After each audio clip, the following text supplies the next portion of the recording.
Prime Minister Mark Carney is in Mexico this hour looking to strengthen ties as both countries say they're striving to lessen reliance on the United States. The U.S. in turn says it's disappointed in Canada and Canadians' response to its tariffs.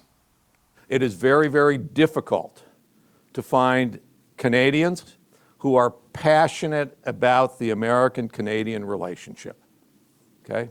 You ran a campaign where, it was anti-American, elbows up, me too. It was an anti-American campaign.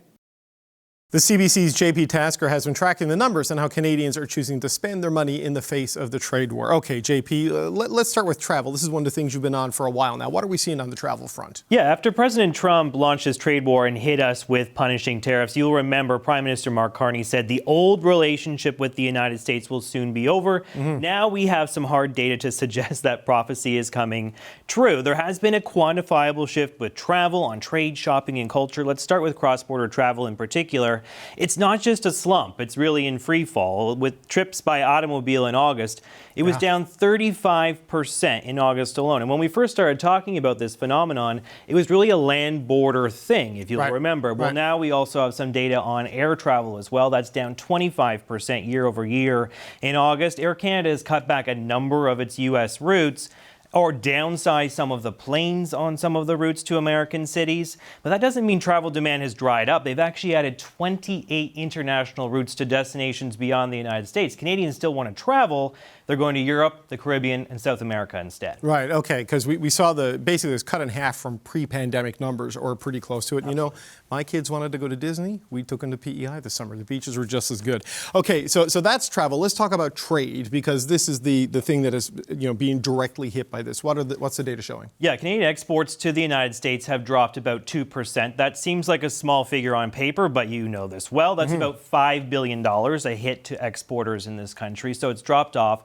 But businesses have not wasted any time finding new markets or tapping old ones that maybe have atrophied in the years that we've gone all in on the United States.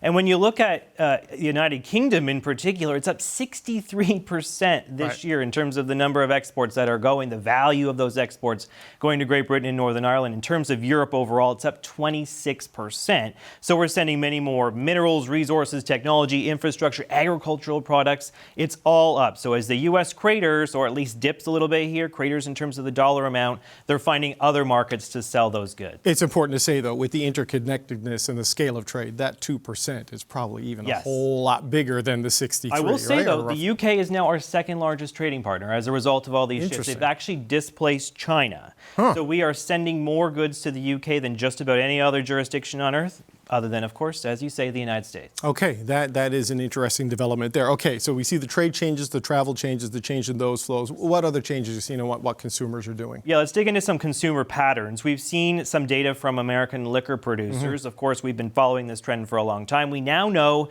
sales of United States liquor, American liquor, are down 62% in this country as it stands right now, as of the last quarter for Brown-Forman, a major manufacturer, a major producer of alcohol. You'll know them for Jack Daniels, Woodford Reserve Bourbon. They are sounding the alarm. It's been a huge hit to their bottom line. That's why they're missing their quarterly reports.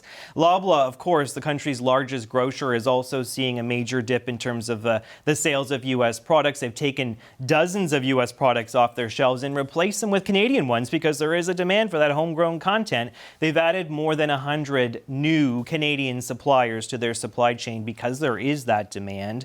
Let's also talk about books. This is a really interesting one too. I got some data from Indigo, and actually the sales of Canadian authored books this year are up 25% year over year. So there's really this pivot to buying books that are authored by Canadians. We're also seeing that there has been a shift in terms of other cultural mediums too, including Canadian television. I asked CBC Radio Canada for some data on how their programs have been performing. And actually, GEM viewership is up 34% this year in terms of that streaming platform that we have. Murdoch Mystery, Schitt's Creek, Heartland this hour has 22 minutes. They're all up double or triple digits compared to what they were at last year. Okay, it's interesting on the consumer goods losing market share and losing shelf space, and that's tough to get back when things do go back to normal. Right? Exactly. So who knows when things go back to normal. Canadians have responded to the nationalist call. The U.S. does not like what they're seeing from their northern neighbors. Yeah, you'll remember the ambassador, the U.S. ambassador, P. Huckster, kind of chastised Canadians, said that we were being nasty for some of these boycott campaigns. Well, he has some fresh comments we want to play for our audience. Have a listen. Much of that messaging is continuing of, we got to be tough against the Americans. We're not going to buy F-35s. We're going to ban your alcohol. We're going to tell our people not to travel to the United States. I'm sorry, but that's what we see. That doesn't tell me that Canada is passionate about this relationship in the same way that we are. Not passionate. He's also talking about how there was hope for a big deal with Canada that has faded. So as this rhetoric comes from the United States, we are seeing that Canadians, consumers, businesses, they've already made the pivot. They are finding new markets. They are shifting their behaviors. And the federal government is as well, as you well know. And that's why we're seeing Prime Minister Mark Carney in Mexico today. This diversification campaign, it's in full swing. Yeah, the thousands of people have lost their jobs because of the trade war. They're pretty passionate about what's going on. All right, thank you, JP. We'll see more data from you online tomorrow morning. Thanks, David.